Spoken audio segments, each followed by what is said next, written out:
V Vatikanu so zbrani kardinali z vsega sveta, ki se pred sobotnim konzistorijem, na katerem bo papež umestil 20 novih kardinalov, seznanjajo s smernicami in predlogi za reformo rimske kurije.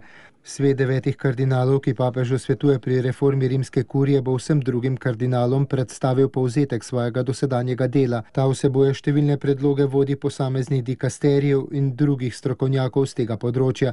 Kot je že predtem pojasnil tiskovni predstavnik pater Federico Lombardi, svet kardinalov še ni oblikoval nobenega osnutka apostolske konstitucije, ki bo zamenjala dosedanjo konstitucijo Pastor Bonus, ki obravnava strukturo rimske kurije.